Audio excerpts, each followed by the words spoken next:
Bandeko, en tout cas, journée à l'élo, eza mabe makasi. Eza vraiment mabe makasi. Ya on a si coupé Sabino non liboso no mbote. Oyo bangala baloba lo sako. Bandeko, Fachi aza ya nzambe. Fachi obozomona te. Ya na opesa wechi raison. Wechi tamka Fachi akotaka. Alors Fachi a sauvé le Congo. Wechi alobarango. Mais tu es comme mon sikoyo. Tout le monde a dit Fachi vraiment a sauvé Congo.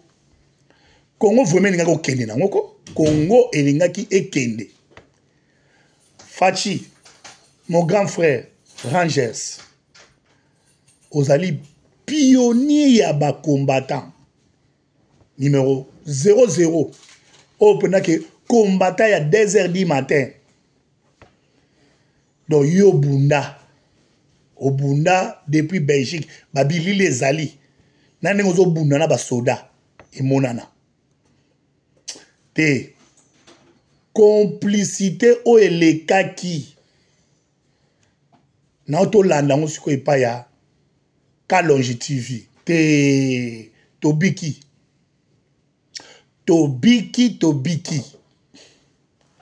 Donc France a une expérience. Donc 80 donc France a une acheba mine, acheba ba outil na donc ba arme, ba bomi pena batu ba sili. Allez ba comme ko récolter ba minerai et après taba ote kama minerai wana mbongo ezo bima 80% France nem tazo zoyango. Azo zoyango akokisa mbongo na ye oyo asali ba dépense ya ba minerai ba arme na ye. Donc soit ça qui dépense il y a 100 milliards à récupérer dans 100 milliards nenga somba à ça qui dépend donc tandis que na kachamboka ne à côté ici recette économie à côté ici économie mais biso donc humain ko o kamna que crime humanitaire donc ayebi kutu a check makamwana te donc a ignorer ba tout donc ba être humain donc ba boma bango donc Uganda donc bango nyo surtout na ba sangani donc ba boma batu po ba zo ba minéré na mboka wana ba zwa et puis pays wana ba changer yango et longo donc bango na ba ki ba kabola bina kongo balkanisation ezaki pa ya Kabila donc et oumeliti pendant 30 ans Trump ay komona non avocat ya Trump nef sabino avocat ya Trump moko basala masolo wana donc ayi mona ki Trump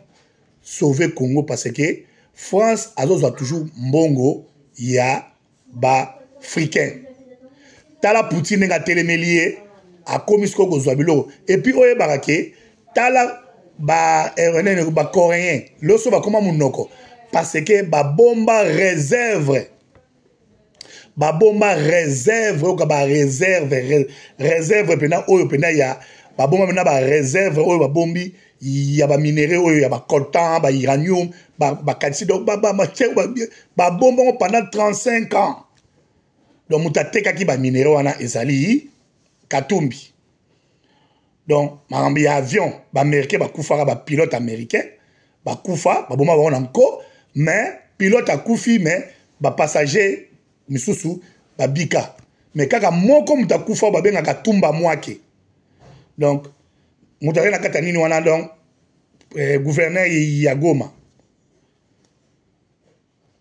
Matata Ponyo bazali sur 6 personnes ba bika mais ba américain ba to mona place nini ba benga nini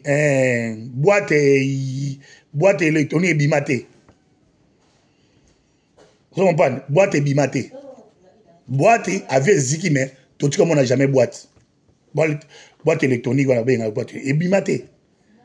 Donc, Trump a talignon surtout, wana babine qui tala. Aux hommes, on a que France a zoko magaka millions pour tant on soit azu d'abord ba minerai, tout le ba minéraux ya ba na boteka. Et ça, ils ont qui n'est pas na Rwanda ça le là azoteka. Union européenne a zappé complice. Union européenne peut complice à ma solon. Bien mon monaki Marie Le Pen. Abi comment biso to comment ba receler communauté mobima eza receler pona. Et bien na regretter pe ndenge papa sikabeti biso 12 donc guerre aux les que pas na biso do 17 millions donc 15 millions de morts ba okufa na Congo na Afrique atangi ngote. Atangi gaga ya Gaza, ya ba Israélien, ya Gaza, ba Palestinien, atangi na ba Ukrainien. Biso abosani biso, mais azo bosana azala akune pa na biso. A passer pa na biso. Na yoki ki babi soit déjà bizaka. Soza so na ebité, na isiro. A bizaka na mwana mwa mukie soki ya âge à 10 ans sur mobile. A bizaka na ye. Yango ba mona ke benga na kai. So ya social okuta wana, to yoki ka ne ba olo ba na biso. Donc yango sikotoloba apesi biso sikotoloba mais tani ça ou bien ezala ngoye te ezali mutu mususu so ezali ye mais pourquoi boy yango président ça il a un meeting ça il a vraiment meeting ça il a discours lobike na regretter na discours na obeti otangi kaka deux pays oyo eza na guerre mais biso toi na guerre te tandis que biso Rwanda France azo pesa ye ba munitions pour aya koboma biso pour abotola biso territoire et puis ba biso ba minéré na biso ozotanga ngote pour nini papa na azali français maman na azali américain donc lokolo za deux côtés biso do kobosani biso tala tina niveau wana bande na congolais yango biso mama ba catholique catholique beaucoup manu ba catholique renouveau catholique comme na ndenge na biso moko boluka Jésus na ndenge na bino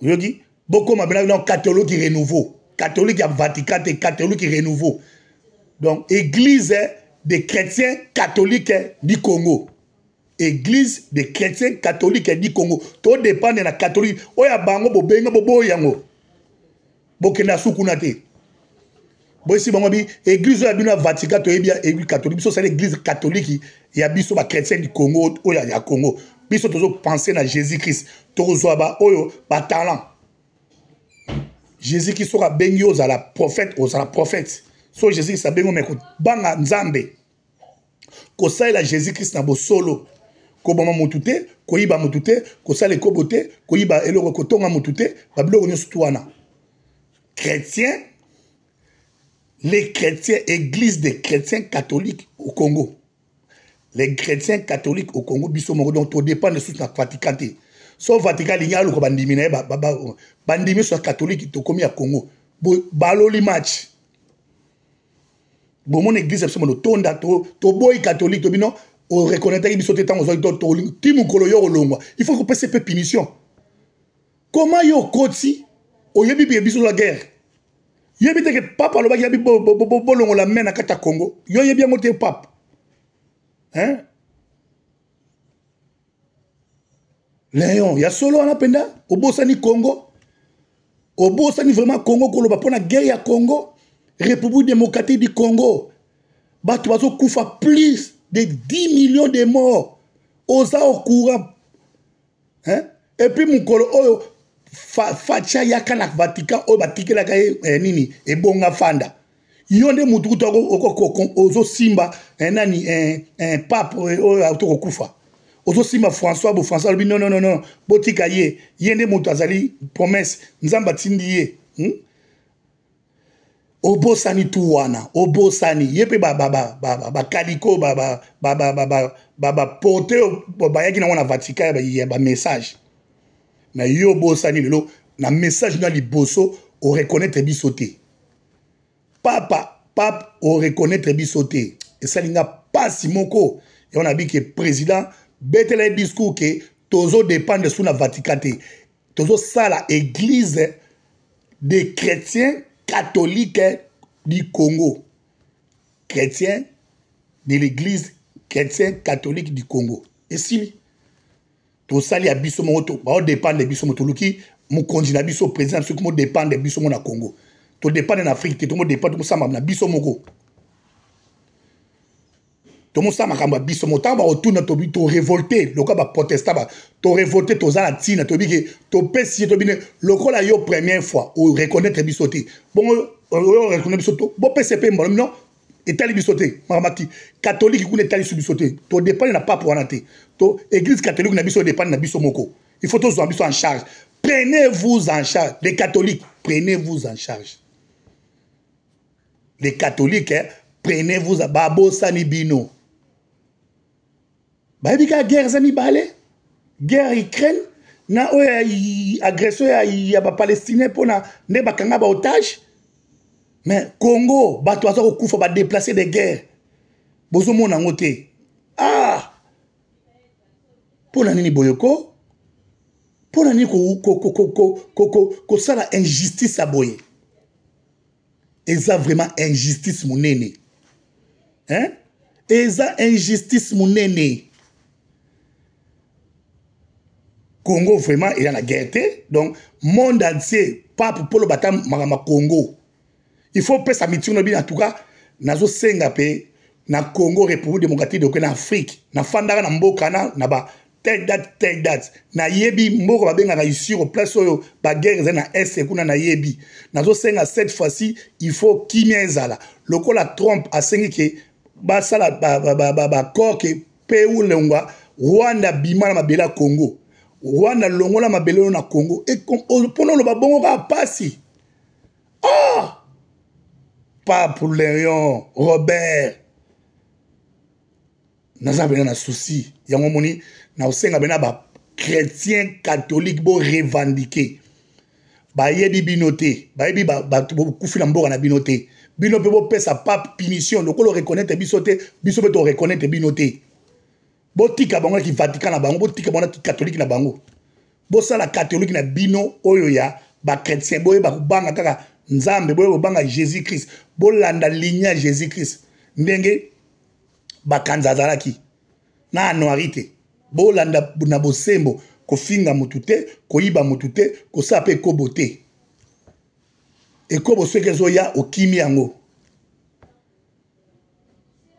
tokende bongo po ndenga wangani biso en tout cas esalinga pasi esali biso tout bakongolais pasi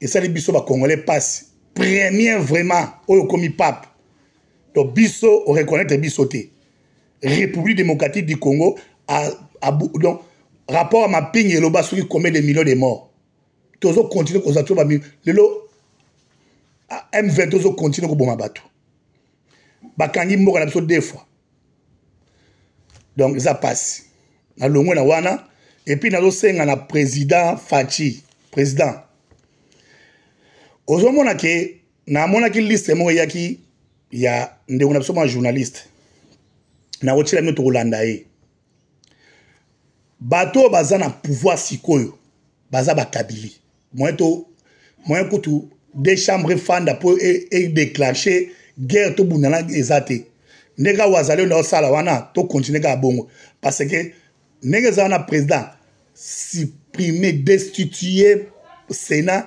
destituer parlement loba na bango ke ozomona utilité na ngote déclencher oyo babengaka état de guerre état d'urgence président na état d'urgence seni yo moko ozala président ozo contrôler tout ata kutu accord oyo ezoya ya ba américain wana eza bien mais yo état d'urgence président so ozala no pa banani na Poutine depuis kala omoni tala Ibrahim Traoré tala nde ba honoré tala nde osala mboka na ye hein président soko noraka no ozanga na kota Poutine mais mindondo ezate mais toso silana kala tala losko yo États-Unis komona ngati ka maboko pamba France a sali 80% benda ngo po sa masolo États-Unis azana na collègue ba minéraux oyo Katumbi atekaka na Kagame atekaka epai ya Corée du Nord azwaka epai Tom Tuping azwaka yango donc azana na côté ne yango le bakomi le bossa ba arme na bango donc États-Unis otala yango donc tisikoyo yango États-Unis bino il faut to sala accord mo OK pesa na mboka wana deuxièmement accord fait signer guerre ici la passé États-Unis yebi ne maswane salamaka États-Unis yebi États-Unis a yebi. Yantoze l'accord wana moto akoloba ke Félix ateki mboka zoye aza M23 collabo traître national ba traître national photo bano boma bango na ndenge ya lisekité place bazalaka boke kuna bobwaki moto baziki ana poto traître national kolobisete beta ekara kopia kutumbo tete pour ba traître national bazo za ba réfugié kala mingi te réfugié okufa parce que États-Unis abiyem tazo pesa mbongo ebele ba paye ebele pesa mbongo te omona ko mosenga ba douane kandenga pa lobaki akoboma aser wana amamona utilité na sala mate parce que ba omba américain ba kena bon asile te ba français ba kena asile te asile ba sala nga bisko kena asile to boma moni Traoré lobi akondima jamais un exilé lo bakaze exilé politique yaka na mboka bongisa mboka mon ba bongisa mboka na bango Burkina Faso le komi bien ta Burkina Faso ne ba tonga ta la Burkina Faso ne ba ok malé pas à pas Afrique comme ko lamuka biso pe to lamuka président ta la bateau zana bango bateau wana président ta to salaka lit na biso bazalaka te bateau ne so ba simi ba pouvoir wana so tali na liste ton papa tient na zaito sa ba marche ou ba action bazalaka te président bazalaka te ata mutu mo to alobake o ngana sala le président oza les sel mutu to sa ne lit mais président zo bateau sa na bon lit ba te ide pecha ba na mato banda na minute solo lo zate ide pese kufi eza soni ide pese kufi surtout salini pe perdre photo boma ngo président ba génocide ne batonda yuna bango babomi bato yango fo ba traiter bango ba no kanga bango po babomi bato ebele bana ba ofuta bato wana ba famille wana ba kufisi bato ngai pe naza ni nombre ya ba famille oyo ba kufisa bato poso tai na mboka mama na ngai ba génération bana série 30 série 40 série 50 baza soute ba kufa ba woma bango tout kuna tika ba série 5 na mwanda muke série 6 heureusement série 6 na série 7 baboti nesko bana bakomi ko ya mo belé sikoyo Équateur pe yango olobaki ko aider Équateur tilelo tout ça ba victime ba pouvoir nyo surtout ba équatorien bazaka bongo ba Congo pe pareil donc président Luka moyo bon sa côté wana c'est que ba conseiller ba do ça peut-être on ne sait pas na absence yo oyebi ndenge olekate mais Luka o cha biso to zala bien népotisme zalate to zala bien biso tout to zala bien biso tout yango moni ngai na olobaka ke moni tato sala makambo elo na olobana binoka ke il faut toyeba eloko biso tolini boyo kasikoyo ndenge ndeko na biso Kalonji TV c'était pour la ville de Goma. Oui, ok. J'ai un document dans le bino na batu na Kombo. Bana Goma bola nanga, boza la wana nazo pesa bino masolo lelo. J'ai un autre document. Oui. Le document est là. Voilà. Rapport de la réunion pour la mise en exécution d'un plan de conquête de la ville de Goma. Le 7 avril 2024, lieu Rutshuru, les participants. Zoé Kabila, Némi Mwilanya, Ange Kagame, Paulin Kagame, Joseph Kabila, Azarias Rouberois, Joseph Olenga Nkoy. Olenga, papa.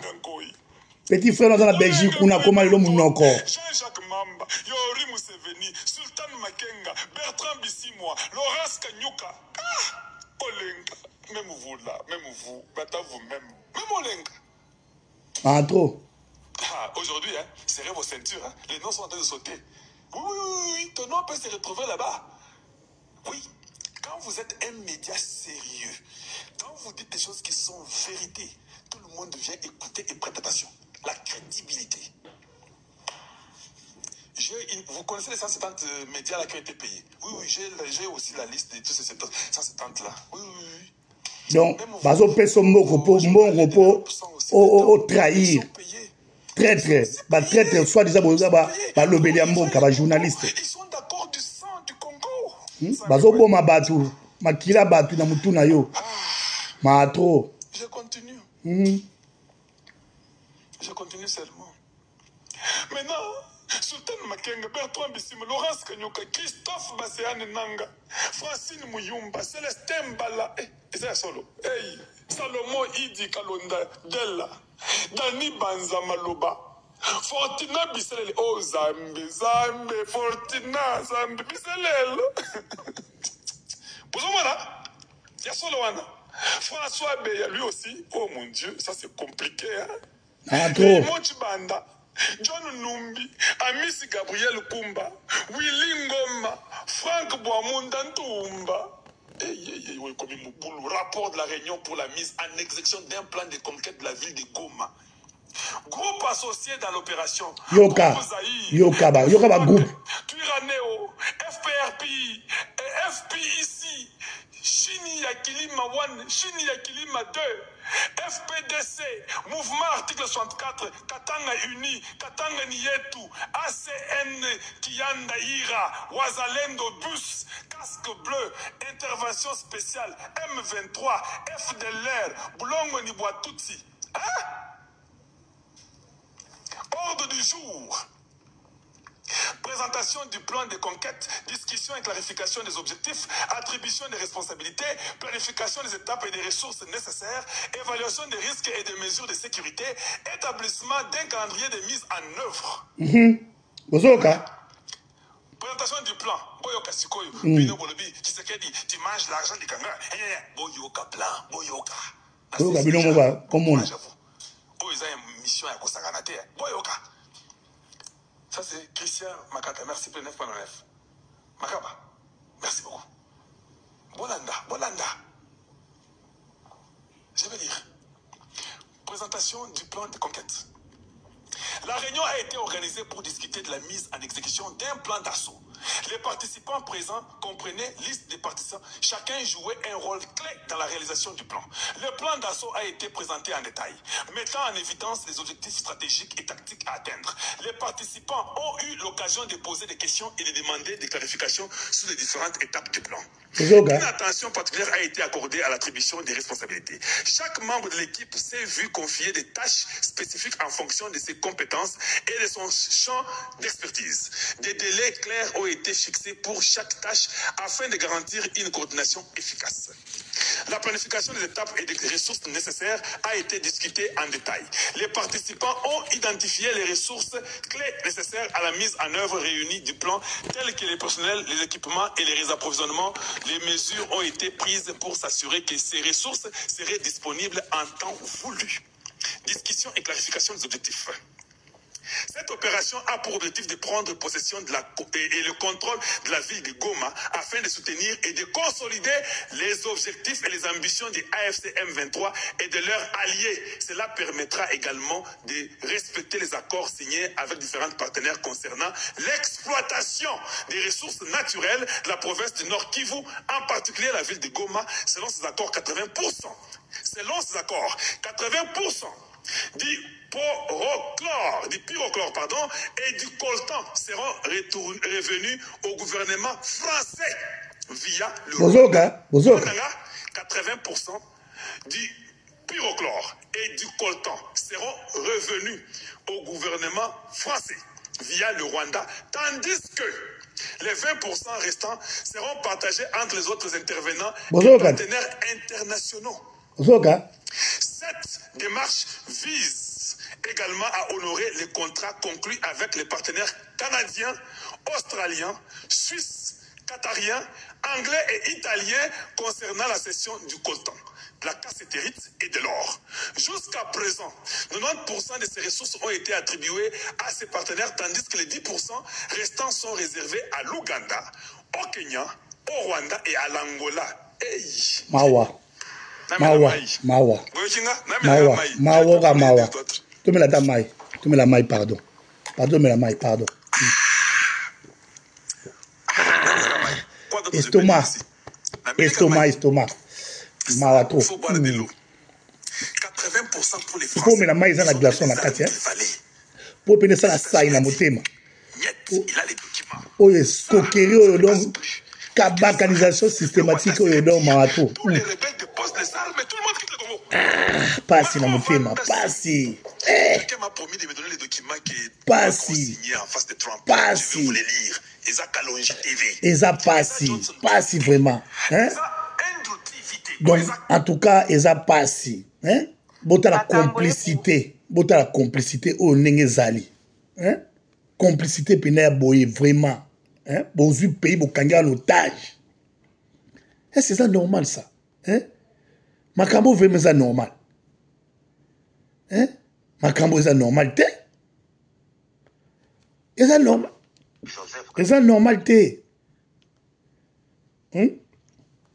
Bota sur dossier il y a dossier mon olax sabino siko il y a batu oyo kamere ne ba yeba ndenge tata wana ninga salaki ne bosha ba pesaka makambo yo kango boyoka yango. Aujourd'hui, je vais vous parler de l'explication de cette lettre du président de l'Assemblée nationale, le professeur Évariste Boschab, la lettre du 27 septembre 2010 adressée au président de la République, Joseph Kabila. C'est un document hautement politique. Quel était l'objet de cette lettre? Je cite, concerne l'implantation de Hutu à Chabunda, dans le territoire de Chabunda. Bozoka, complicité. Je vais vous la lire rapidement. Excellence, Monsieur le Président, j'ai l'honneur et la joie de vous informer que je viens d'accomplir la difficile mission que vous m'aviez confiée, mission relative à l'objet en concerne. En effet, j'ai eu des contacts fructifieux et de façon séparée avec les différentes notabilités du territoire de Chabunda, dont moi, mon pipi, mon Kuromania Auguste, Kiamusoke, Bamuso Langa Cyprien, mon Kulongo Igobo Benjamin, Kiku Kama Augustin, Ngimbi Paul et Lobaga Eugène. Toutes ces notabilités sont d'accord d'installer les Hutus en territoire de Chabunda et ont signé un pacte secret en échange du cadeau que notre partenaire, entre parenthèses Rwanda, leur a envoyé. Notre action a aussi reçu la promesse d'être soutenue par tous les bâtis du Sud Kivu, comme le gouverneur Jisambo, Basengezi Kantitima, Bahati Lukwebo et Kamere Vital, ces derniers étant d'ailleurs Hutu d'origine. Ah, Boyoki. La lettre conclut, mes respects avec tous les honneurs que je vous dois, signé Évariste Boschab. Maintenant, l'explication. Les notabilités de Sud Kivu ont reçu des cadeaux venant du Rwanda, de Paul Kagame, des sommes énormes d'argent. Et ces gens ont accepté d'installer les Hutus dans le territoire de Chabunda. Ces Hutus venaient d'où? Du Rwanda ou de l'est du pays, en repoussant vers l'intérieur du pays en regardant la position de Chabunda. À leur place, vous vous imaginez, on voulait mettre qui? Installer les Tutsis rwandais. D'où l'extermination de tous les Congolais, considérés comme des Hutus par les Rwandais, que ce soit les Hutus rwandais ou Congolais. C'est là dans le but de la balkanisation de notre pays. Bozoka. Non seulement ces autorités ont reçu le cadeau du Rwanda, mais ils ont été nommés par le président Joseph Kabila au poste lucratif de l'État. Je vous donne quelques exemples. Après cela, moi, mon papa a été nommé ministre de la Santé. Grand prêtre. Mukulungu Benjamin a été nommé PCA à la régie de voies fluviales. Et les autres, les Mamsongo, le PCA, celui-là qui était même anti-rwandais, a été corrompu. Il était avec moi à l'Assemblée, il me disait toujours, c'est Rwandais qui nous faut. Il a été corrompu avec l'argent, comme je vous avais dit. Jisambo, Basengezi, Bahati et Kamere, les combattants parti national de l'IDPS.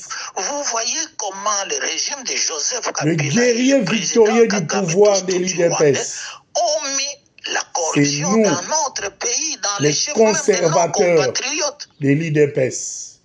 Tous ces gens qui les élites du pouvoir de l'IDPS. On peut le dire que ce sont des traîtres. Pendant les défenseurs de l'IDPS, du peuple, 2006, l'honorable les nationalistes, la patrie, nous alertait souvent de cette histoire que Chabunda est inondé, les Tutsis arrivent, protéger tout souveraineté cela, les gens nationale, le comme un détracté, pourtant sécuriser la souveraineté nationale, à la fin de application de la souveraineté nationale. L'honorable Bouchab. Peuple d'abord. Qu'est-ce qu'il dit? Je cite concernant Kamere, ce dernier étant d'ailleurs Hutu d'origine. Mais c'est une diversion, c'est une contre-vérité. Pourquoi? Parce que tout le monde en commission politique, nous avions su que Kamere était un Tutsi rwandais. Ça a été dit par les Roubaix. Mais à ça, il toujours comme président. C'était quand? Tout jeune. Je ne sais même pas. Tout a commencé le vendredi 5 avril 2002 par la motion de M. Tambwe Mwamba, qui était du MLC de Jean-Pierre Bemba. Tambwe Mwamba, dans sa motion, avait accusé M. Kamere de l'avoir traité de vouloir assassiner Joseph Kabila en collaboration avec M. Robert Roy du RCD Goma, comme la clique de Jonas Mukamba et les autres pour l'assassinat de Lumumba. Mwamba avait dit qu'il avait la cassette vidéo. Et après le débat en commission politique, nous avions dit, bon, on va attendre, on va voir, amenez-nous cette cassette-là, on verra si c'est réel ou faux. La cassette n'est jamais venue. En ce moment-là, Kamere avait rétorqué quoi? En disant qu'il avait parlé que des stratégies qu'on montait pour écarter Kabila du pouvoir.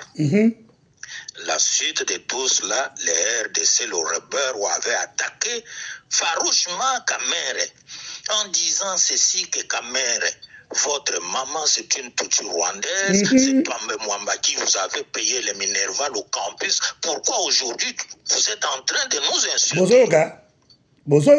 C'est bien moi qui avais mis fin à ce débat-là, moi qui vous parle. J'avais demandé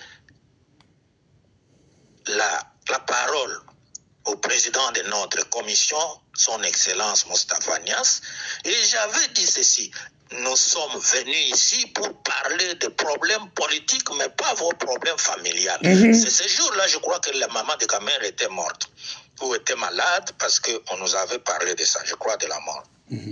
Et au sortir de cela, qu'est-ce qui s'est passé? Au sortir de cela, quelques jours après, les RDCD, comme avec le rebelle, ont fait sortir leur bulletin d'information où ils ont relaté tout cela en expliquant ce que je vais vous dire. Votre maman est Tutsi, que vous aviez pris la nationalité congolaise par votre première femme qui était Mouchi, que c'est Tambwe Mwamba qui vous avait payé les Minerval au campus, les frais académiques au campus, et vous voulez dire quoi? C'était sorti. J'avais acheté ce bulletin d'information. Je l'ai gardé jusqu'ici en 2010-2011, lorsque j'étais à la primature et on luttait, pour vous dire la vérité, pour écarter Kamere à l'Assemblée nationale parce qu'il voulait que Mozito quitte l'Assemblée pour qu'il vienne prendre la place de Mozito. Nous avions tenu des réunions d'ailleurs tout ça. Et j'avais pris cette revue-là en précipitation. Je suis parti donner au conseiller en communication de Mozito, sans même dire au Premier ministre parce que c'était rapide. Je lui avais dit, va publier cet article parce que ce monsieur-là nous embête. Pourquoi il fait toujours des choses comme ça, très boulimiques, pour venir encore, il est à l'Assemblée, il veut venir à la primature. Le conseiller est parti, 2 jours après, je rentre, donne-moi mon journal. Oh non, je ne sais pas. J'ai dit, je rentre encore, donne-moi mon journal. Oh non. Et probablement, il avait hypothéqué à l'autre. Mais ce conseiller, le ministre, important actuellement dans le gouvernement, je pense que probablement il avait dit la vérité à son chef qui est le chef de l'État sur tout cela. Tout cela pour vous démontrer quoi? Pour vous démontrer que l'infiltration des Tutsis, cette guerre, a des objectifs principaux. La balkanisation de notre pays, en prenant les Tutsis pour venir le planter dans notre pays au nord et sud. D'ailleurs, vous avez vu le gouverneur qu'on a nommé à Goma. Qu'est-ce qu'il dit? Vous avez des audios. Il appelle ses frères Tutsis de venir s'implanter. Et Kagame lui-même, il y a 2 jours, il a fait aussi cela. Vous ne devez pas être... On vous éveille. On vous éveille. Sinon, on vous éveille. Il faut aller là-bas. Et en écartant les autres vers la balkanisation, deuxième volet de cette guerre, c'est le pillage de nos richesses avec la complicité des Occidentaux. Et je vous avais parlé la fois passée quand notre Sukhoi est parti bombarder les rebelles de M23. Qu'est-ce que les Occidentaux ont fait? Ils ont envoyé la Pologne pour aller prendre des missiles sol-air pour essayer d'abattre notre Sukhoi et brouiller nos systèmes d'aviation au profit du Rwanda. Et quand vous attendez des sanctions des Européens, ne croyez pas à cela. Ils ont des armes pour venir bouter Kagame dehors. Donc ça, c'est un peu de la diversion. Alors, maintenant, je dis ceci. Regardez le compromis de cette lettre. Tout ce qu'on a cité dans cette lettre, qui sont dans l'Union nationale. Et vous comprenez pourquoi ils n'ont pas parlé. Je ne sais pas s'ils ont fui. La fois passée, j'ai dit qu'ils se terraient dans leur maison. Mais pour le moment, je pense qu'ils ont fui le pays. Parce que c'est inconcevable. C'est très difficile. Les Tutsis nous ont infiltrés comment? Il y a un chemin. L'AFDEL, avec Nzé Laurent Désiré Kabila. C'est à ce moment-là que j'avais compris que Joseph Kabila n'était pas le fils de Kabila. Non, ce qu'il m'avait dit m'avait gardé secret. L'AFDEL, on est passé de l'AFDEL à quoi? À RCD Goma. Infiltration toujours. De RCD Goma, on a voulu passer à quoi? Au CNDP. On a refusé. L'infiltration toujours. On est passé de CNDP à quoi? Au M23. C'est toujours la même chose. Kagame. Et tout cela dans le même objectif. Le problème, c'était quoi? Nous étions tous bernés par le changement de la nationalité de Joseph Kabila, que notre ami de Katanga a bien dit qu'il avait commis l'erreur. Et nous étions tous trompés. Le maman Omatoukou, le vieux Mwando Timba, même le Kyongo Okomwanza a eu beaucoup d'entretiens avec moi. Même les Patrias Jizenga, même les professeurs Samba Kaputu, Katumbe Mwanke, les grands professeurs comme Théophile Bemba ont été bernés. Même moi aussi, à un certain moment, quand j'ai dit, mais on m'avait dit ceci, mais tous ces gens ici, j'avais aussi un peu changé jusqu'à maintenant que les vérités commencent à sortir. Les vérités commencent à sortir. C'est pourquoi je vous dis, mes chers compatriotes, il faut soutenir le président Tshisekedi et le président Jean-Pierre Bemba. Amen. Nous avons ici 2 camps. Il y a le cas des de étrangers. La patrie ou la mort que nous sommes. Là, c'est Abisso. Que le président quand il y a étranger, donc bino bozo teka mo ba traître na ba collabo bozo na ba M23 bananga ba FC de la guerre et de la mort tout court. La mort, ce sont des Tutsis qui viennent nous tuer pour prendre 15 millions de morts, mon cher, mes chers frères, 15 millions de morts. Et on commence à implanter les Tutsis là-bas. Voilà cette lettre, l'objectif c'était cela. Bon, je suis toujours votre lumière, hein?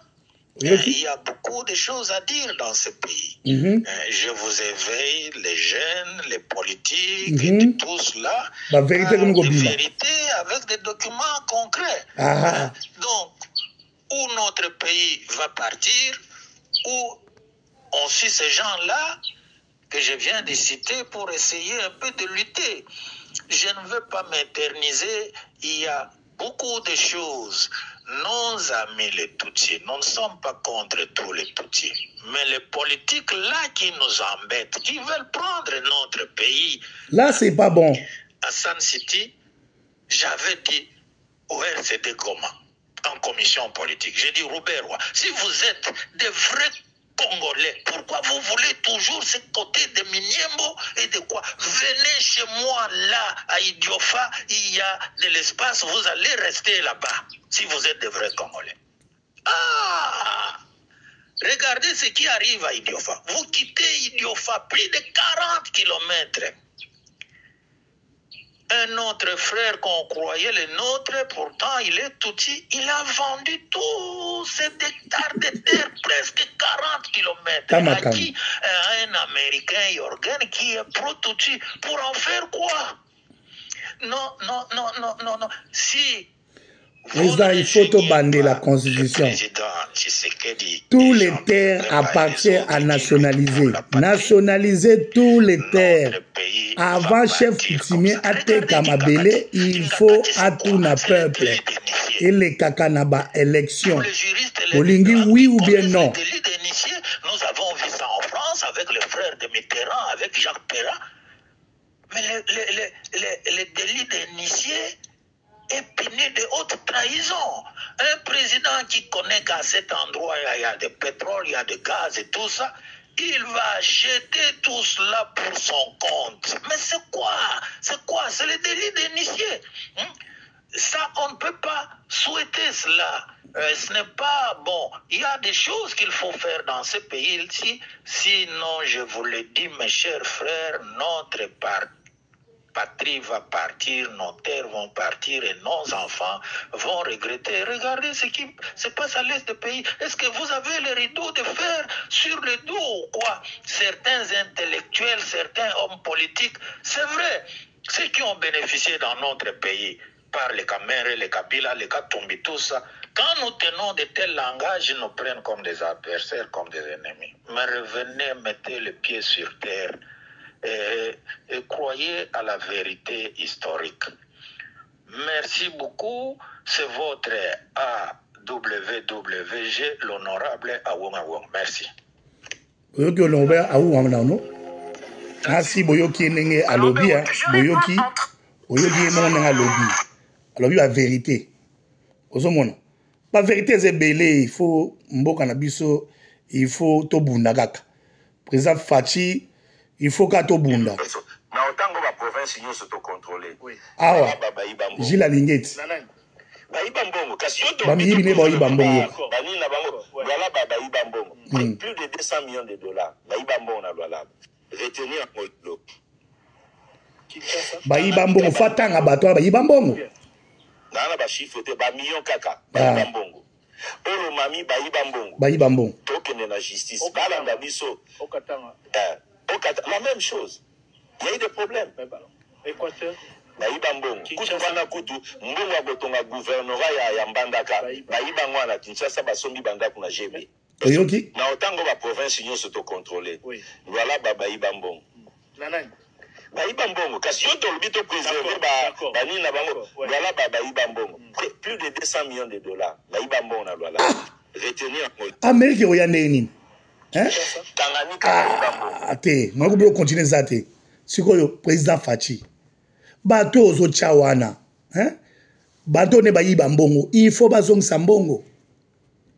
Peuple congolais, révolution, babanga angote. Boko signé pe boke kabino tout na pays de peuple kuvanda kuna. Il faut ba voler na babima. Bo vanda kuna il faut ba voler o ba yibi bambongo nyoso tout il faut ba bima ba kanga bango bazong sambongo to ça na besoin to tonga mboka ba bien na bango tout fait kangama ba bien wana fait kangama ba teka yango te ba bien wana ezala bandaku oyo bana na biso to bota ba kendaka kuna comme ba benga ngo garderie bana so aboti ba na place ba ki vanda ba te bana bazo yekola anglais français na lingala boye na tongo 8h botiki mwana 17h bozungi si mwana ka bongo na bandango so bazo sala wana et puis bana na bango o babota so botanga na poto il faut bazongisa bango na Afrique ta bazonga kuna bango tout faut ko kanga bango parce que bazo kola na mbonga ko moyibi bazo kola na mbonga ki moyibi c'est pas bon donc ba makambo ezebele awa ezebele na ba chiffre te ba million kaka ozomona eza ba chiffre bazolo bana ezebele les verdicts.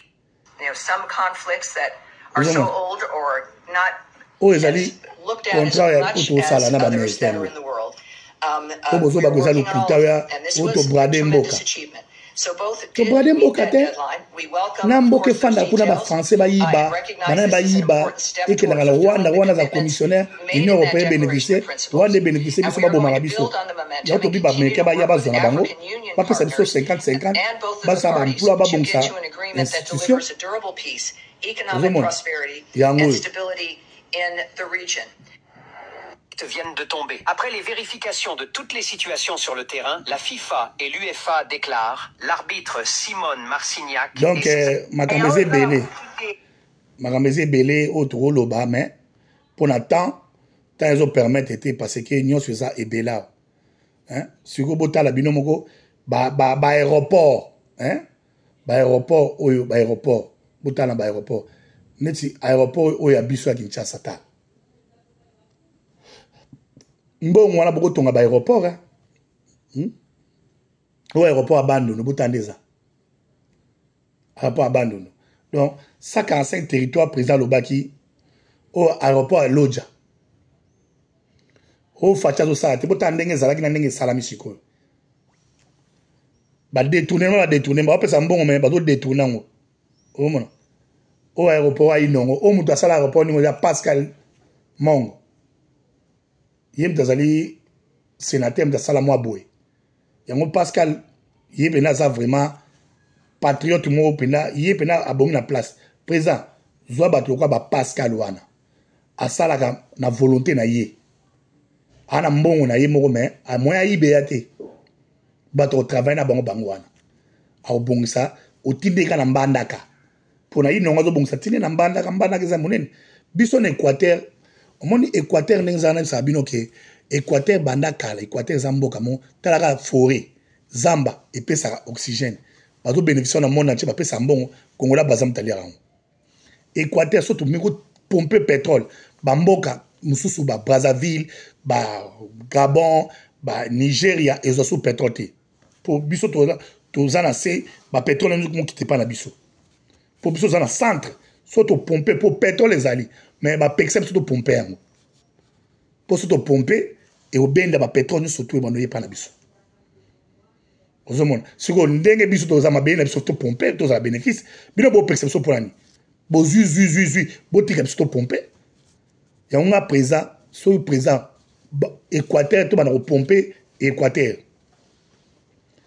to bana pomper Équateur pour to soit pétrole nango na gaz za en Équateur parce que tous sont bons dans monter Équateur zo vana ka bongo bo peuple ça to kata mati bino mo États-Unis bo salara banda na mabaya banzete na bino bo sana oni ka banzete so cha motema non biso pe photo bano sala banzete na biso to kati banzete sali vide place onali to tongi bandako badwa fanda ko to sali bilanga parce que bo kati bektara banzete bo sala ngo bilanga ibano bota ko tona ma terre ezaki toko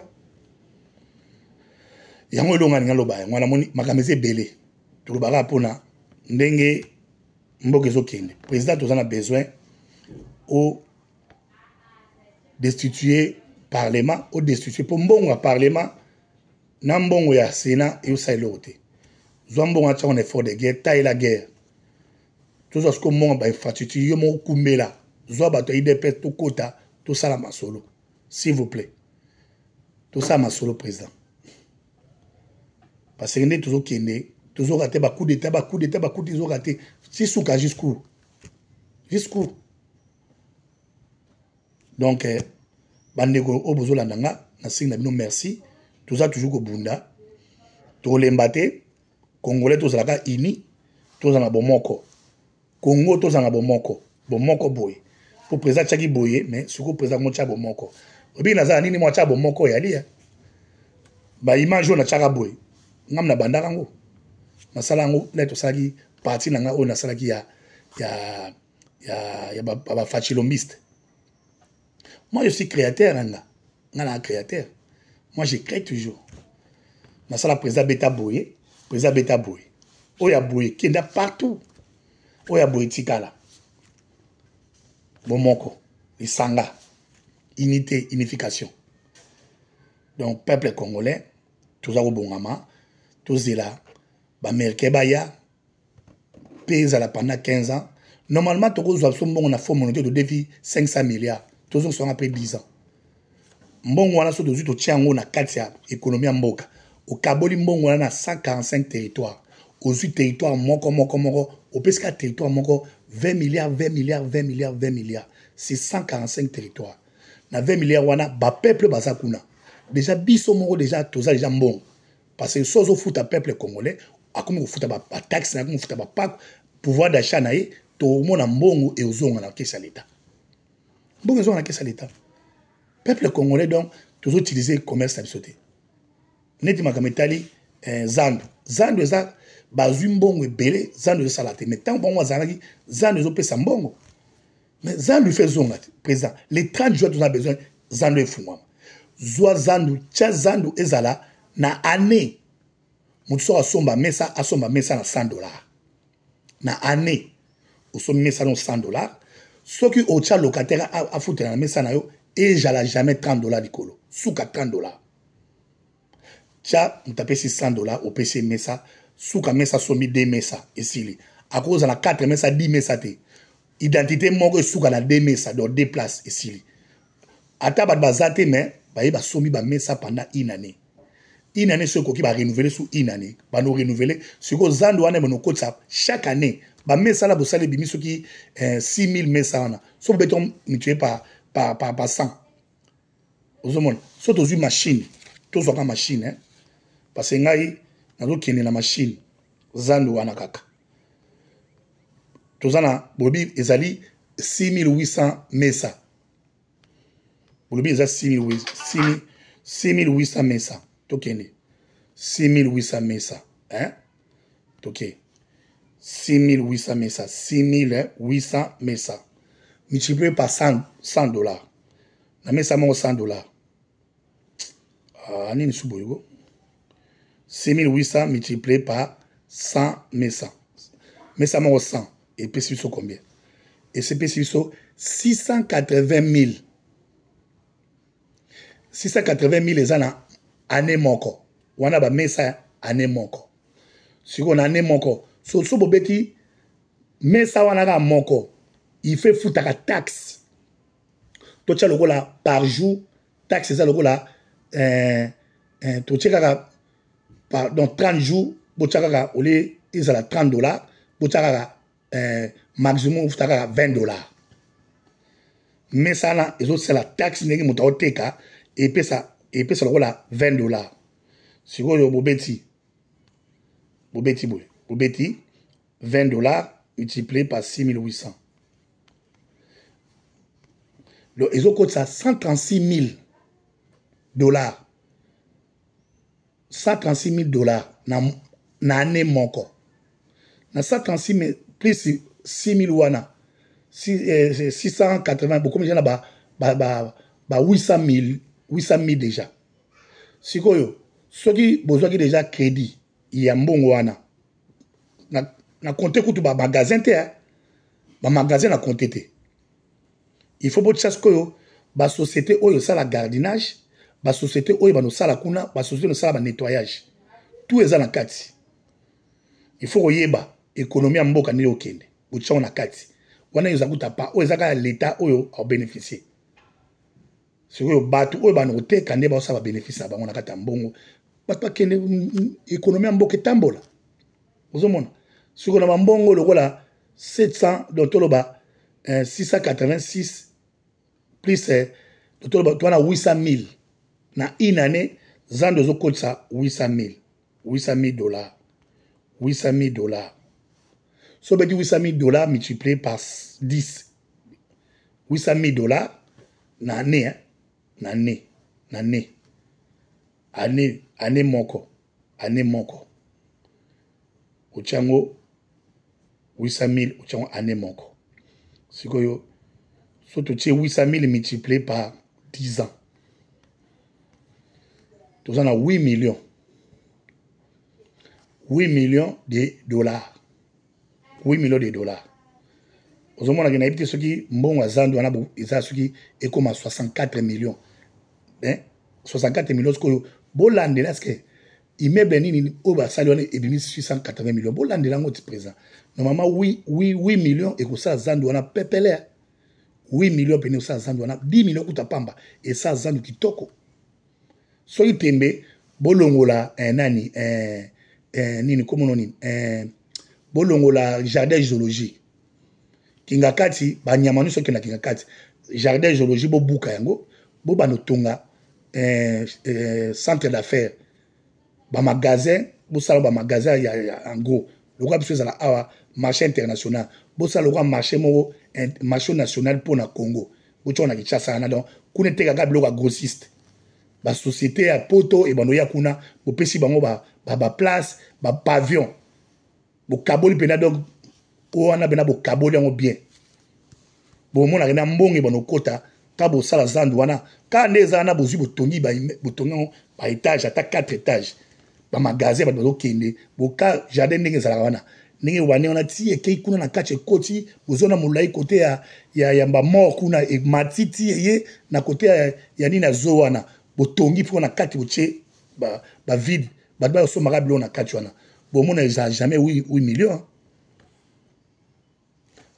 président sala tozongisa zandu président zongisa zandu ebanosala bokasa babongisa yango kasa vuvu ebanobimisa mituka et puis bawewa président wewa nyonso tu akomema su 2 personnes te na wewa mpona kovide baaccident wewa il faut bazala maximum suka 1 et puis transport ezala bien tarifié bolobaki wewa tout transport ekoleka jamais 1000 euros 1000 francs transport ezosala c'est à 1000 francs soki bakangi au transport eza 1000 parce que essence ozosomba yango na même pas $1 mais ozotaxe bakangi dola pourquoi bobana okanga bobotolaka bango bobotoli botumbi oyo aboyi botiki bongo projet ya chemin de fer mpona kosala Sotraco naza nango donc eza bongo ngai oyo ngai nalobaka yango wana napesi bandeko tour bozolanda ngai mbote et courage on est ensemble tozokontinue kobundaka toujours wazalendo waza bokontinue toujours kobundela mpona ekolo bosede te boza toujours na amour de la patrie tokolonga merci eza ngai ya bino général Tenegene